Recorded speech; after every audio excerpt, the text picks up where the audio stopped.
Il y a certaines périodes où Londres devient dingue. Les fêtes de fin d'année en font partie.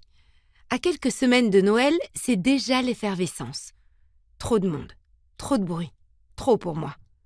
Je me faufile entre deux groupes de passants et bifurque dans une rue plus calme sur ma droite.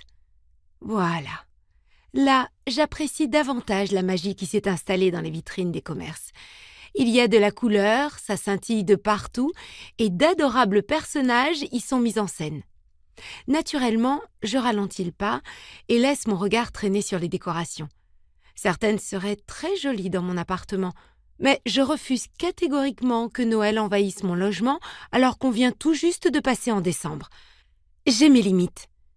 Même si toutes ces lumières...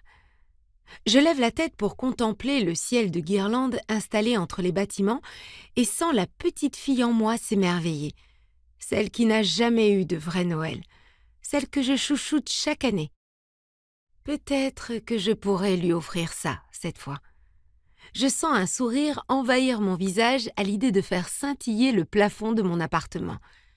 Il disparaît toutefois rapidement quand je découvre la vitrine suivante. On dirait que quelqu'un y a déversé tous les invendus de Noël des 30 dernières années. La devanture est surchargée et de mauvais goût.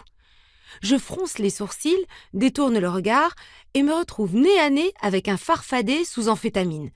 Laissez-vous séduire par la magie de Noël. Entrez, entrez et trouvez tout ce que vous avez toujours souhaité. Lance-t-il, guilleré, en sautillant sur place.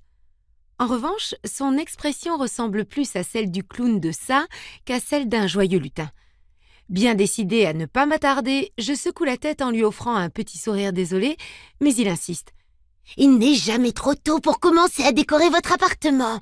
Vous pourriez même trouver des idées de cadeaux pour vos proches chez nous. Après tout, qui n'aime pas Noël? Vous serez certaine de faire plaisir. Entrez, vous verrez.